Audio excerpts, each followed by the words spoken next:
Hi y'all, Stephanie here with Minimalist Mom Life. Welcome back to my channel. Today I want to talk about a buzzword in our government, and I'm not going to get political about it, but I'm going to take that buzzword and I'm going to apply it to home life and motherhood. So if you live in the United States, then the word efficiency is a buzzword in our government right now, with a new agency looking to comb through the government programs, comb through what the government is doing, and make it run more efficiently. And so I think 2025 is a great year for us to take that word and apply it to how we manage our homes. If you are a stay-at-home mom, there's probably two components that take up a lot of your time, and I want to separate them out when we go to talk about efficiency.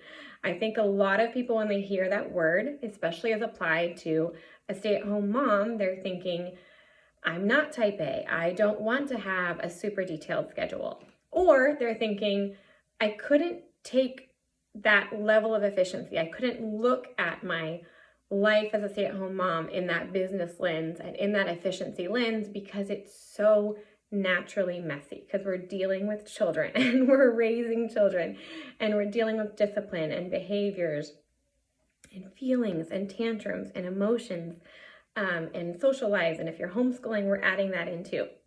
But I'm not encouraging you to look to this side of motherhood and try to make it efficient. Raising children is just going to take time, and it's going to take a lot of mental energy and a lot of spiritual energy and emotional energy and physical energy to mother our children really well. It is challenging. It is time consuming. We can't necessarily have tips and tricks that make our children respond in a certain way or even help us respond in a certain way. This area may be messy. It may not be efficient and still be completely worthwhile. What I am suggesting is that this other area of what we're managing at home, that's not the kids, but that is the house, that is the budget, that is our appearance, that is our physical health, I think we can do things to make this area far more efficient. And when this area is efficient, it gives us more time and more energy for this area. So we're not feeling flustered because of this stuff, and we're able to control ourselves better and have the energy and the mental space to think through how we want to use our time in this area and our energy and how we want to respond to our children and the patience that we need to be able to give them, because this area is running a lot smoother. So I'm going to make this a series, but the first few ideas of where I think you can look to make your home more efficient is what I'm going to go over today. It's just this overview. I've made two videos in the past that I think connect to this one quite a bit. I made a video about professional motherhood, about really looking at our roles as stay-at-home moms. That's who I'm speaking to. That's what I am. You're welcome to watch this video if you're not, but that's who my audience probably is. And that was to look at it more like it's a job. Like, this is a really, really important task and job and duty that we are fulfilling. Now, part of motherhood, like I've just addressed, being a stay-at-home mom, doesn't have a clock in and clock out, right? I mean, when a child wakes up with a bad dream, we don't say, well, I'm off the clock, so you can't come to bed, or you can't tell me about it. Or if your preteen wants to stay up an hour past bedtime to ask you theological questions, you're not saying, well, after 9 o'clock, I'm just not available. You're available 24/7 to your children, essentially. But there are other areas that I think that, like I've said, with the home life, that we can make more of a job-like atmosphere where we're doing certain tasks at certain hours of the day. And when those hours are done, we are not trying to apply ourselves to those tasks. We're probably not reorganizing the dresser at 2 o'clock in the morning, even if we are up nursing a baby at 2 o'clock in the morning. Hopefully we're not doing the breakfast dishes at 9 p.m. But again, we might be having a conversation with one of our children at 9 p.m. who, for them, that's when their heart is really ready to spill out and talk to mom and dad about whatever has been on their brain that day. So separating the two as we look at it. So I have a video called Professional Motherhood that is similar to this, and just motivation as a mom. Like, motivation is made, it's created. It's not something that we necessarily just have, but I do think there are things we can do to motivate ourselves as a mother. I've listed before, knowing what you value, knowing your why, whether it's to get debt-free, to declutter, how you want to mother, will give you motivation. When you know the memories you want for your kids to have. I shared on Instagram, I think it was 2 years ago now, about you can do yearly goals. I love yearly goals. I'm a resolution person. But another way to get yourself motivated as a mother is to make a list of the memories you want your kids to have with you. And these don't have to be like, we go on yearly vacations, or my mom does elaborate Christmas. They can be simple things like, I want my kids to remember dinners at home. I want my kids to remember their mom smiling at them when they asked her questions. Or I want my kids to remember mom shooting hoops with them, even though she was terrible at it, or whatever it is. But you make your list of what you want and you use that as motivation. So those videos and that list will help with this video, with understanding how you get your why, so you know what areas to simplify and what areas you want your energy really to go to.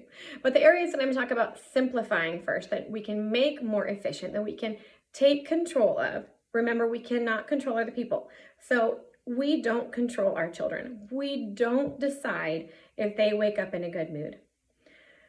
We don't decide how their friends treat them. We don't decide how they feel when a sibling is unkind. We don't decide if they like being their history book. We don't control our children. They are their own people. We have self-control over ourselves. And we have these other areas of the home that we can manage and that we can have some control over.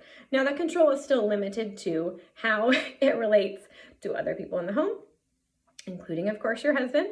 But there's things that we can manage well here. And I wanted to encourage us to look to those areas and spend time having that be efficient, and then having that be a proper amount of control. I am never suggesting you become a control freak, and that's actually going to be a video I'm going to do about minimalism and not being a control freak.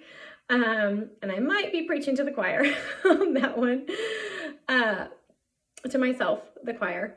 But looking at what we can manage. And so the first one is going to be, you're not surprised to hear me say it, but is your home. And simplifying your homes, it can be more efficient. If you are having to spend time just moving stuff to ever actually get your cleaning done, if the bulk of your cleaning is really just putting things away, then two things need to happen. You probably need less stuff, and you and your children need the habit of putting things away when you're done. And I realize it's not that simple. It's just like, oh, okay, Stephanie, well, I've never heard that before. I'll just do that and it'll just be easy. I realize that's a habit. But we have to spend energy to make energy, and we have to spend time to make time. So will it take time and energy to highly simplify your home to where it doesn't take as much time and it doesn't take as much energy? It will. But it will be worth it, and it will pay out in dividends as long as you don't simplify your home and then go right back to the habit of bringing a whole bunch of stuff in. And as long as you really simplify your home. I think a lot of people look at that tip when they hear it from people and they clear out a whole trunk full of stuff and they think, okay, I did a whole trunk full of stuff. Everything should be easy now. Wait, everything is not easy now. Chances are, folks, you didn't need one trunk load of stuff out of your home. You needed 5 to 15 trunk loads out of your home. A little bit of simplifying can help, sure. But if you want to really have an easy home, you need to really have so much less. Excess in the United States has become so normalized. Having way more than we could ever need or ever use up or ever truly consume is so normal that we don't even recognize it as not being full, but really truly being excessive. And then we blame ourselves for not being able to take care of it all, or for our kids not being able to manage it all. But we were never really meant to manage that much stuff. So highly simplifying your home is going to be the first step to having a more efficient home. You just can't manage more than you can manage. And we have different thresholds, I think, of what we can manage. And we have different amounts of kids. So maybe if I had 2 children, I would be able to manage a lot more stuff. But I have 5. And so if I want to give them my time, my attention, my love, not be snappy, not be crabby, not be overwhelmed, this area has to be highly efficient. So I really encourage you to first look at simplifying your home as much as you possibly can, getting rid of stuff. Now, I know there are people that have done this before and their experience has been, I highly simplified to make my home more efficient, and then I found out I got rid of stuff that I needed. And I feel guilty that now I'm buying that stuff back and I was too hasty in my approach. And I would challenge you with the idea that you needed any of that stuff. You may have been like, I could use it. I wish I had it, but that doesn't mean you truly needed it. Let's separate ourselves a little bit from our stuff enough to not grab it back after we've decluttered, not go right back to that same habit. It reminds me a little bit of like, if you were in high school, college age, and you broke up with a boyfriend, and then you guys got back together, and then you broke up again, and then you got back together, and you broke up again, and you got back together. And it's like, no, make the decision when the stuff is gone, it's gone. It does not need to come back. We will make do, we will do without, and we will use what we have, and we don't have to replace it. We can truly simplify. And doing this simplification for efficiency, not out of anger at your family, not out of anger at your in-laws or your parents for what they brought in, not out of anger for your kids and their inability to manage stuff, not out of anger at your husband for his 15,000 hobbies, but out of love for saying, I want to give the best of myself as a mother. I want to run this home efficiently. I want, if Elon Musk came to my house and watched the way my house was run, I want an A+. Or maybe you don't like Elon Musk, put somebody else in there. I want to do this so well that if someone was being hired for this position, if I was having to hire someone, I would hire myself for the way I run my home and make that the goal in making efficiency so that you can love your family so well, that you have the time, you have the attention, you have the space, and you have the energy for what you really feel like is important in motherhood.